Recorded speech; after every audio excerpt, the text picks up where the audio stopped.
할렐루야. 오늘도 수요 말씀 묵상 훈련 시간에 함께 참여하신 모든 성도님들 위해 하나님께서 주시는 지혜와 성령이 주시는 감동이 충만하기를 간절히 바랍니다. 우리 하나님의 말씀을 붙잡고 말씀을 묵상하고 그 말씀을 살아내려고 노력할 때마다 하나님 은혜로 그 말씀이 우리의 삶의 능력이 되고 힘이 되고 우리의 삶을 지키는 하나님의 거룩한 손길이 될 수 있도록 하나님께서 놀라운 은혜를 베풀어 주시기를 간절히 바랍니다. 자, 오늘부터는 제가 지난주에 광고했듯이 이제 해석 질문에 대해서 함께 몇 주간 공부하려고 합니다. 자, 우리 항상 기억할 것은 우리가 말씀 묵상을 하면 우리 스스로 성경을 보면서 말씀을 잘 던져보고 그리고 그 던져진 질문에 스스로 답을 해보는 것이 말씀 묵상 훈련 가운데 굉장히 중요한 것입니다. 근데 세 가지는, 첫 번째는 관찰 질문을 던지는 것이고 그 답을 찾고, 두 번째는 해석 질문을 던지는 것이고 그 답을 찾고, 세 번째는 적용 질문을 던지고 답을 찾아보는 것입니다. 관찰 질문은 성경이 보여주는 팩트를 보는 거예요. 성경을 해석하지 않고 성경이 지금 파란색을 말하고 있는지 노란색을 말하고 있는지 그걸 찾아내는 것을 관찰 질문이라고 말합니다. 해석 질문을 성경이 빨간색을 말했다 하면 빨간색을 왜 말하는 것인지, 어쩌면 십자가 보혈을 드러내기 위해서 빨간색을 말하는 것일까? 그 메시지가 가지고 있는 메시지를 찾아보는 것입니다. 그 성경이 전하고자 하는 영적인 의미를 찾아보는 것을 해석 질문이라고 말하는 것이고요. 근데 그 해석은 그 시대의 의미이기 때문에 마지막 적용 질문이라는 것은 내 삶 속에 그러면 21세기를 살아가는 나는 그 영적인 교훈을 가지고 어떻게 살아가야 되는가, 그 성경이 나에게 뭐라고 말씀하는가 라고 찾는 것을 적용 질문이라고 그러는 것입니다. 오늘 두 번째 달린 해석 질문을 한번 해보려고 해요. 어렵지 않습니다.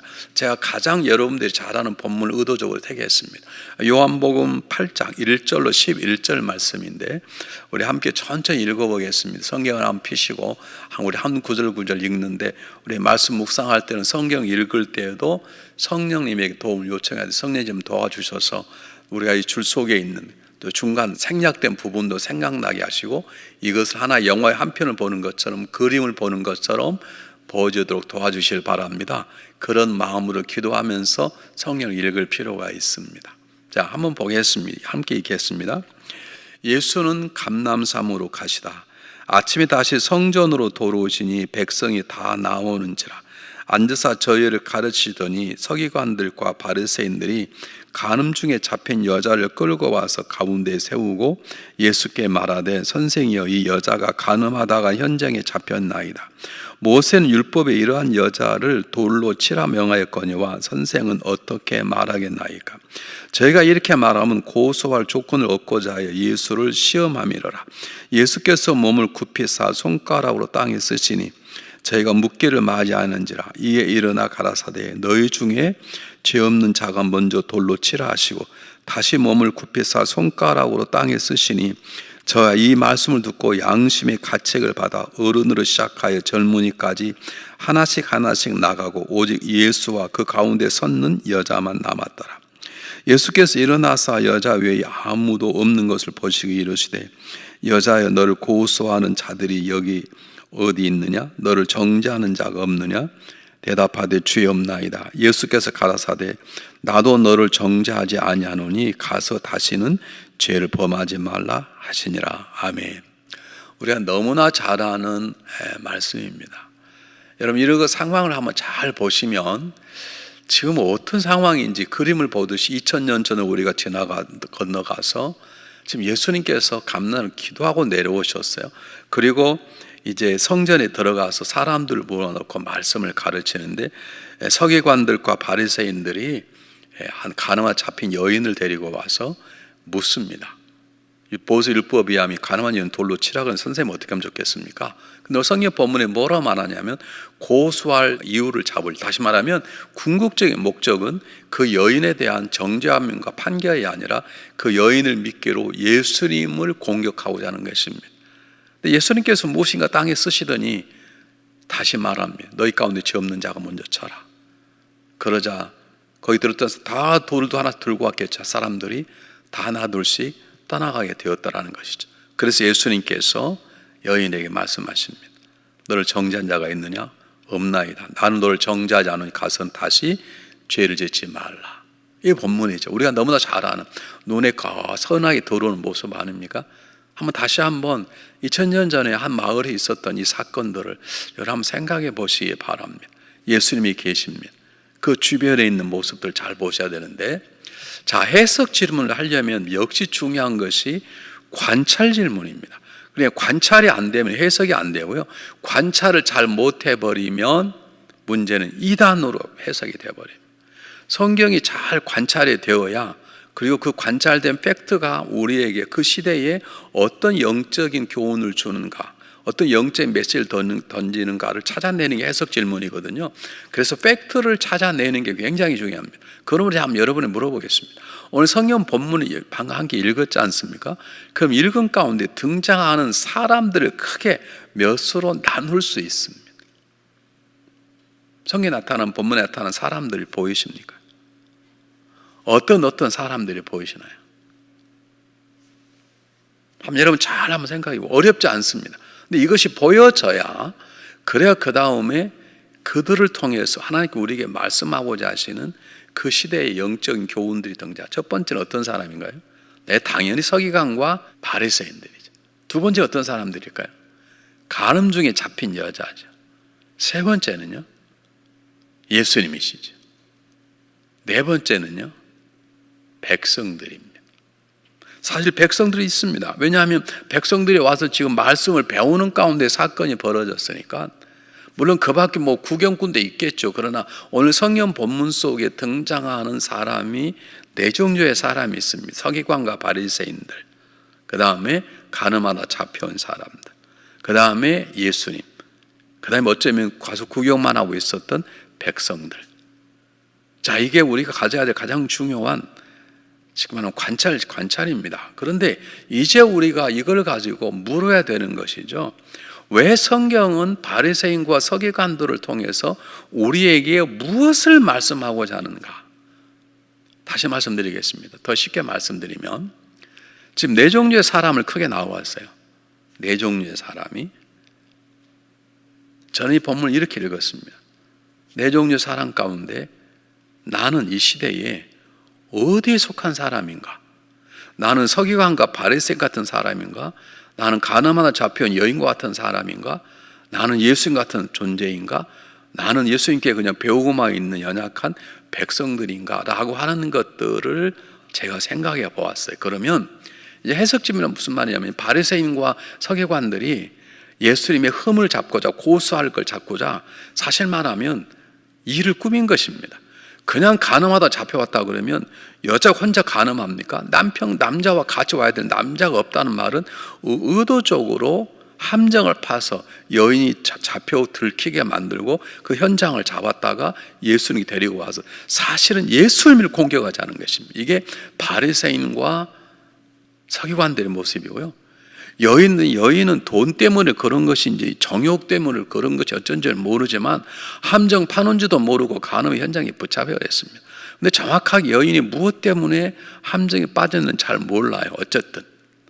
그리고 예수의 모습, 그리고 그걸 배웠던 백성들, 자, 이런 모습 가운데 이제 해석 질문이 필요한 것입니다. 지금 바리새인의 모습을 통해서 우리는 하나님은 바리새인과 서기관의 모습을 통해서 이 세상에 살아가는 여러 종류의 사람의 모습을 보여주는 것입니다. 너는 어떠냐라고 묻는 것입니다. 바리새인과 서기관은 어떻습니까? 율법자들입니다. 어떻든 종교적인 지도자들입니다. 사회적인 지도자들이라고요. 그 중에는 존경받는 사람도 있었을 것입니다. 그러나 오늘 성경 본문에서 주는 가장 중요한 것은 작은 양심이 있었다고 말해요. 이 사람들에게도 오늘 성경은 양심의 찔림을 받았다고 나오거든요. 그런데 이 사람들도 양심은 좀 있었어요. 작은 양심이든지. 그런데 이 사람들의 주특기가 뭡니까? 지금 가장 중요한 건 예수님을 대적하는 것입니다. 예수님을 반대하는 사람들입니다. 그냥 싫으면 싫은 건데 그냥 반대할 수 있습니다. 그런데 반대하는 게 아니라 예수님을 고소하고자, 예수님을 어떻게 하면 예수님을 망가뜨리고자 하는 사람들입니다. 그리고 그를 위해서 음흉한 계획을 세운 것입니다. 한 여인을 망가뜨리려고 하는 것입니다. 그 여인이 망가져야 예수님도 망가지는 거거든요. 그냥 여인이 죄를 범하도록 만드는 자들입니다. 여러분 굉장히 중요합니다. 그리고 이웃을 정죄하려고 하는 자들입니다. 이 가늠한 여인도 정죄하고 예수님이 잘못 말씀하시면 예수님까지도 정죄해서 사실은 예수님에게도 돌을 던지겠다는 뜻이죠. 이게 지금 오늘 성경 본문에 등장하는 서기관과 바리새인들의 모습입니다. 성경 우리에게 보여주는 거예요. 그 당시에 이스라엘이 완전히 썩었는데 왜 썩었느냐? 이스라엘이 종교적인 지도자들의 모습이 이렇다는 거예요. 종교 지도자들이 양심은 있는 사람인데 그 양심도 다 버리고 죄를 짓게 사람을 만들어버리고 그리고 그 사람을 통해서 예수님까지 대적하는 삶을 살게, 다시 말해 이웃을 망가뜨리려고 하는 사람들의 대표적인 모습을 바리새인과 서기관의 모습을 통해서 말씀하고 있는 거죠. 만약 적용 질문을 한다면 나는 바리새인 같은 마음이 없는가 이렇게 물어보는 것이죠. 근데 그것은 이제 다음에 하는 것이고, 오늘 해석 질문은 하나님은 저 바리새인과 서기관들을 통해서 그 시대에 죄를 밥 먹듯 지키는 사람들, 행하는 사람도 있었고 예수님을 망가뜨리려 한 대적자가 있었고, 그리고 한 사람을 죄 가운데 빠지도록 유혹하고 정죄하는 사람들이 있었다. 그게 바리새인과 서기관들의 모습이다 이 말입니다. 그 시대도 그렇고 지금도 그런 사람들이 있습니다. 남이 죄를 짓도록 유혹해서 죄를 짓게 하고, 그리고 죄를 지으면 거기에다가 돌을 던지는 사람들이 있습니다. 자기의 생각, 자기 유익을 지키기 위해서 다른 사람을 무너뜨리는 사람들이 우리 주변에 얼마나 많은지 모릅니다. 예수님을 믿을 수 없다고 예수님을 대적한 사람이 얼마나 많은지 몰라요. 예수 믿는다고 예수님 때문에 죽음을 당한 순교자들이 꽤 많다는 거 아시죠? 아니 그냥 자기 예수 안 믿으면 되지 않습니까? 예수님이 싫으면 싫은 걸로 끝나야 되는데 왜 예수 믿는 사람들을 공격합니까? 그때나 지금이나 동일한 것입니다. 두 번째 등장한 사람이 간음하다 잡힌 여인입니다. 왜 간음을 잡혔는지 자세히 성경은 나왔지 않습니다. 돈이 필요해서 몸을 팔려 그런 것인지, 아니면 뜨거운 타오른 이 정욕을 불태우지 못해서 어떻게 그냥 바람 피는 걸 하다가 잡힌 것인지. 다시 말하면 여인의 문제가 뭐냐면 어쨌든 정욕적인 사람이 간음했다는 말은 우리 굉장히 중요한 단어입니다.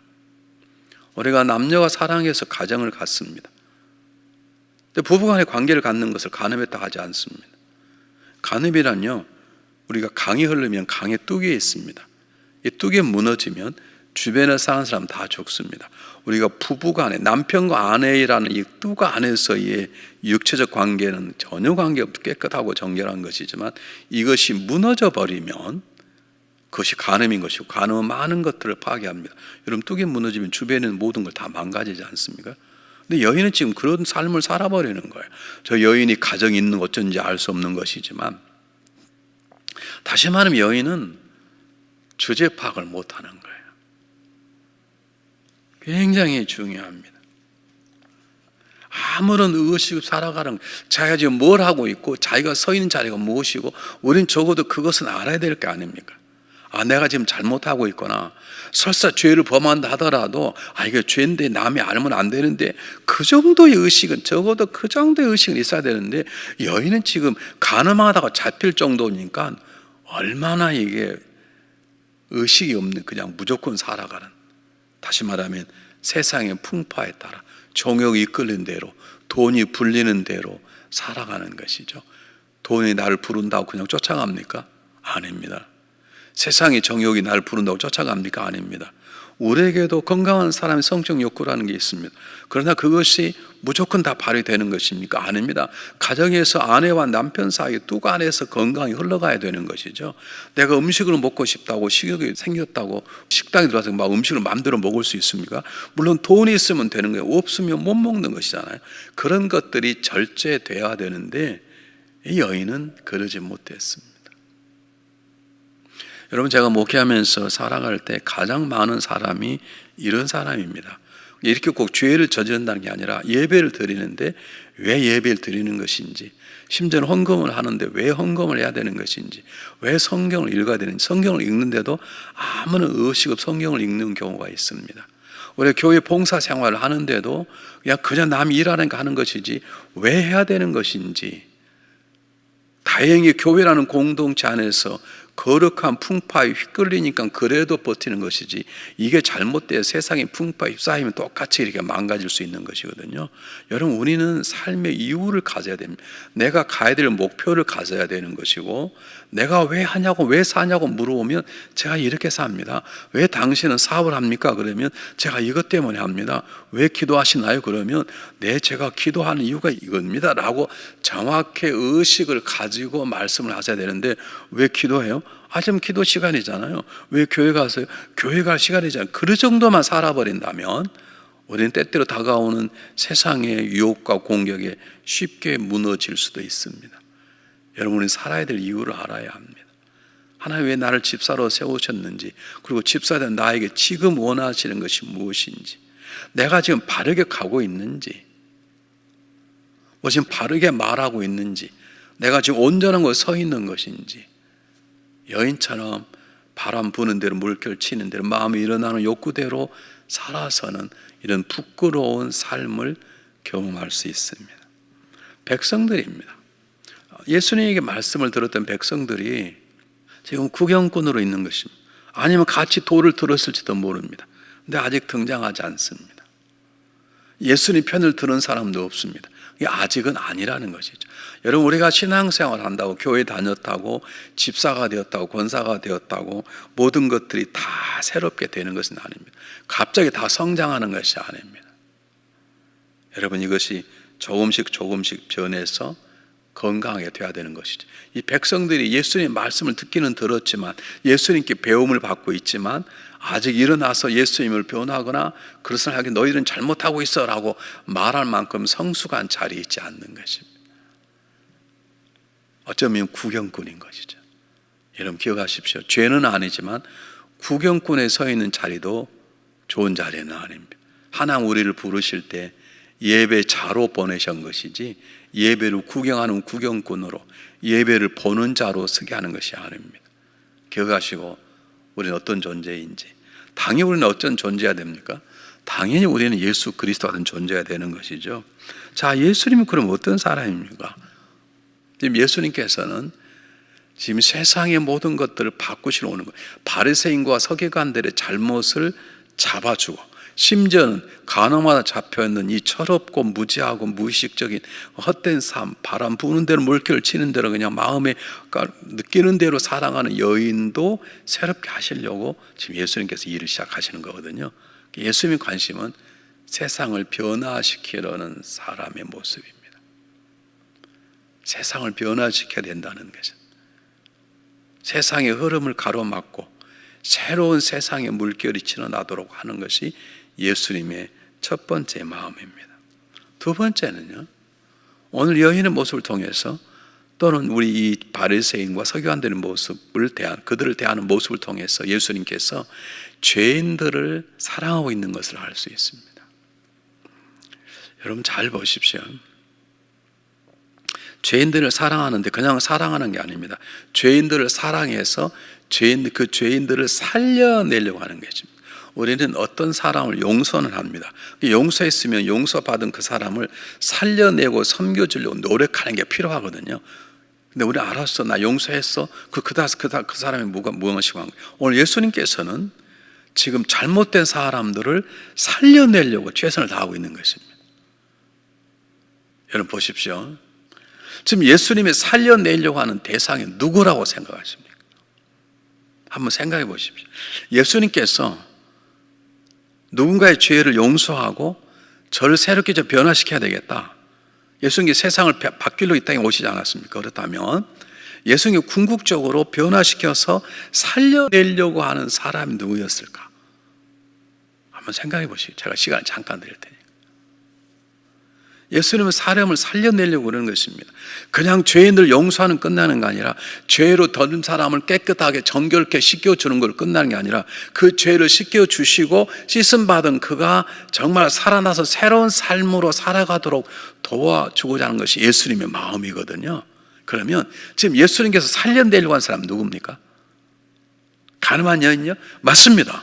근데 가늠한 여인뿐입니까? 함정을 파고 가늠한 여인에게 죄를 지우고 그리고 그 여인을 데리고 예수님 앞에 와서 결국에 예수님도 고소하고자 하는 악한 사람들조차도 예수님께서 품으신 것입니다.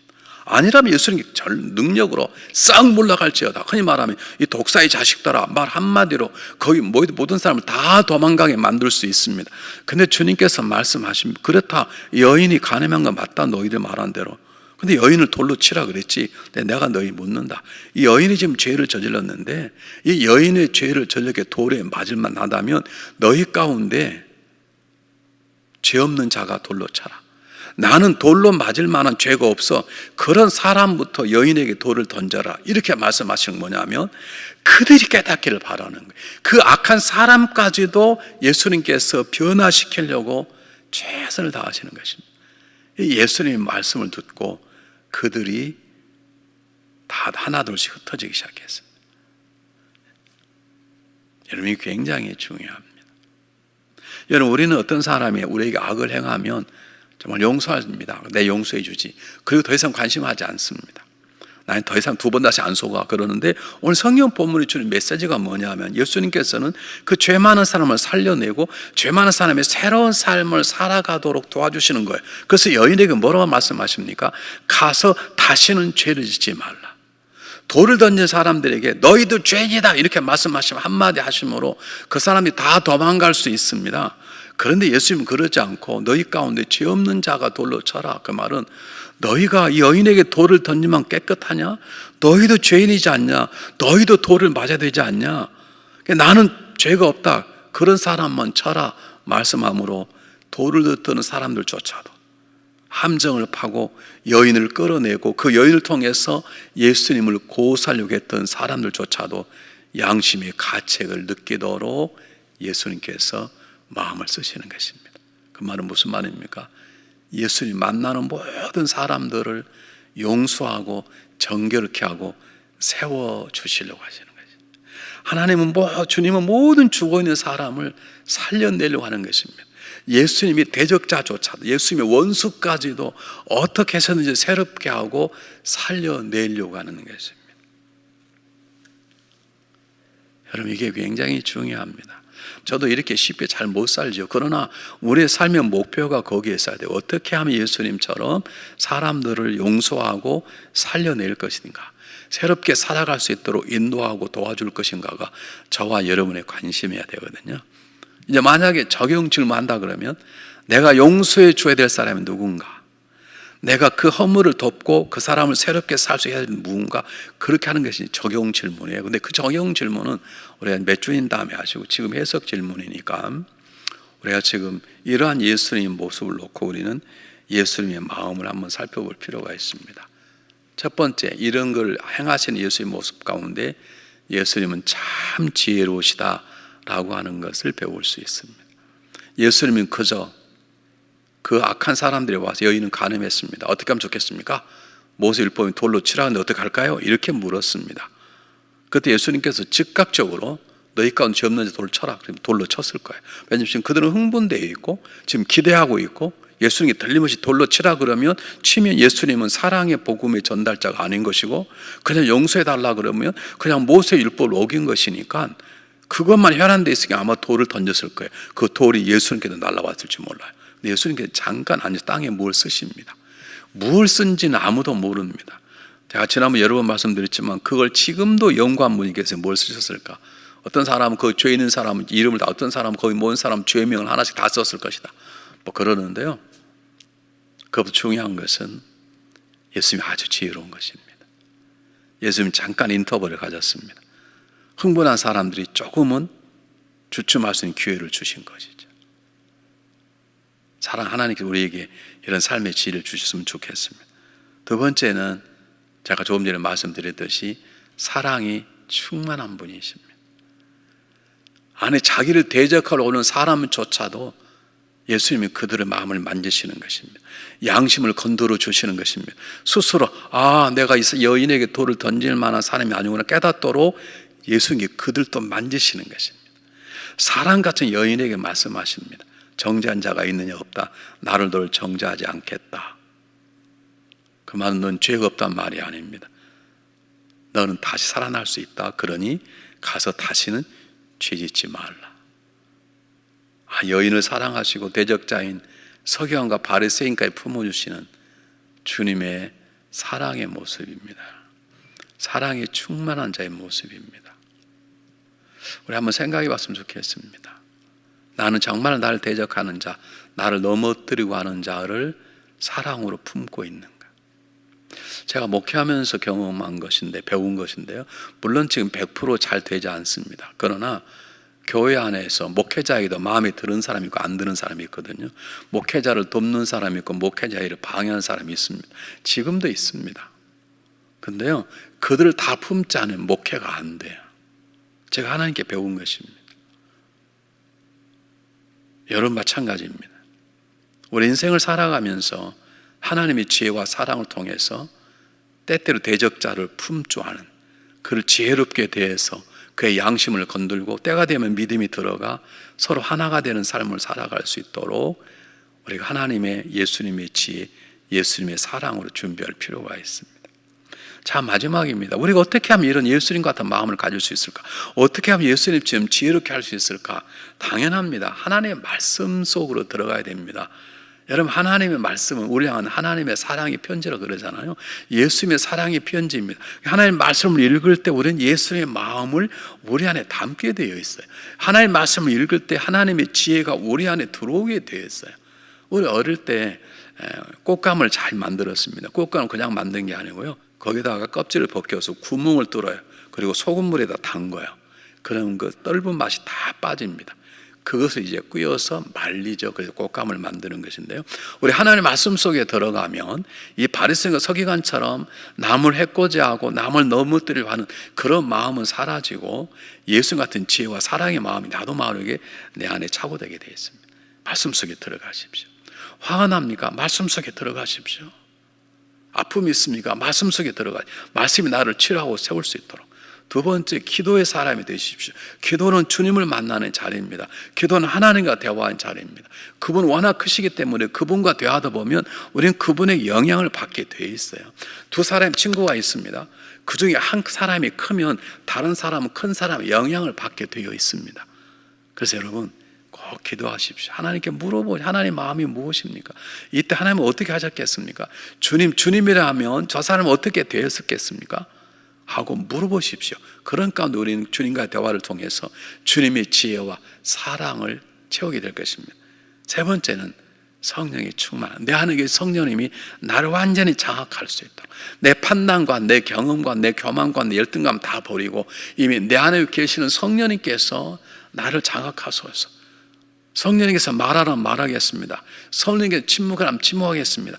그러므로 성령님께서 역사하소서 라고 하는 성령의 충만함을 받으면 우리 성령의 충만함을 통해서 입을 열면 그리스도의 지혜로 말씀이 나가게 되고, 행동하면 예수님의 사랑을 품어서 원수가 품게 되는 능력을 경험하게 될 것입니다. 자, 오늘은 조금 어렵지만 이제 해석 질문을 했습니다. 제가 숙제는 내어드리지 않겠어요. 숙제를 내더니 어떤 분이 너무 불편하다고, 목사님, 할 일을 많은데 그거 하다 보니까 하지도 못하게 그러니까 아예 숙제 안 내주면 좋겠다. 그래서 제가 숙제를 내지 않겠습니다. 그 대신에 다음에 또 한 본문, 어렵지 않은 본문을 가지고 할 텐데 기억하십시오. 관찰 질문이 되고, 두 번째, 그 관찰이 주는 팩트가 주는 영적인 교훈이 무엇인지 찾아내는 것을 해석 질문이라 그럽니다. 마지막, 그것을 내 삶 속에 어떻게 살 것인가가 적용 질문인데, 다음 주에도 이 수요일 날 여러분들에게 중요한 해석 질문의 본을 함께 배우고 함께 나눠보도록 하겠습니다. 우리 기도하겠습니다. 사랑이 많으신 하나님 아버지, 수요 말씀 묵상 훈련 시간에 함께 모이게 하시는 하나님 인도하심에 감사를 드립니다. 하나님, 이 시간 간절히 바랍니다.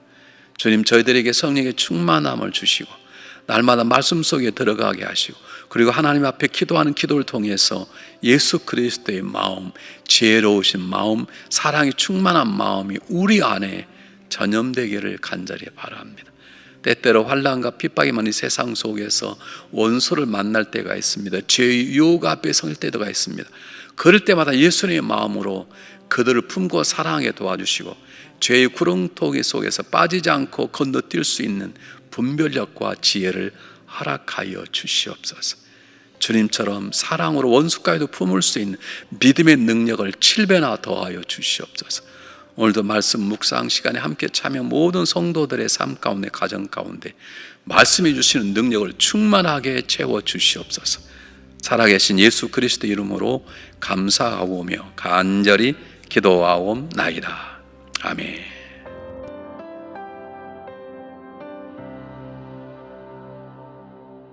사랑은 여기 있으니 내게 찾아오셨네. 그가 먼저 날 사랑하사 아들 보내주셨네.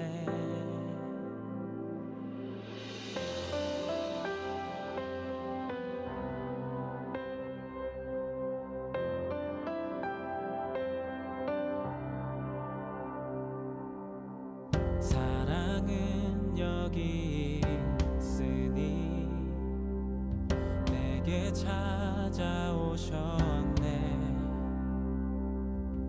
그가 먼저 날 사랑하사 아들 보내주셨네.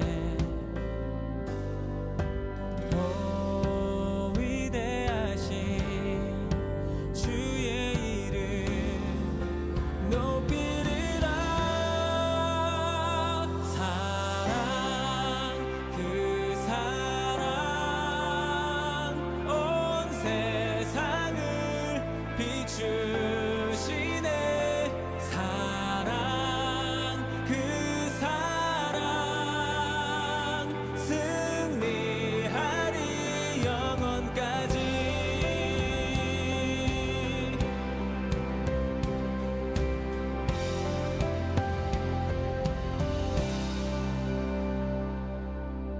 사랑은 여기 있으니 예수 내 안에 있네. 완전한 그의 사랑 안에 함께 살게 하셨네.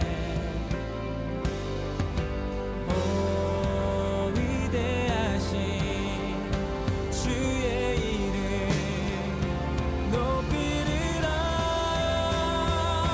사랑 그 사랑 온 세상을 비추시네. 사랑 그 사랑 승리하리 영원까지.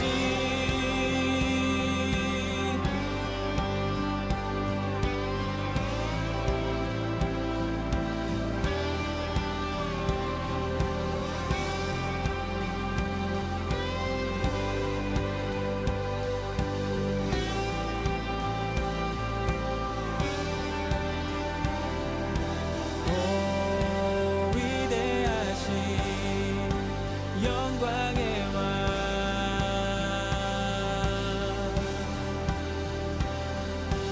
오 위대하신 영광의 왕.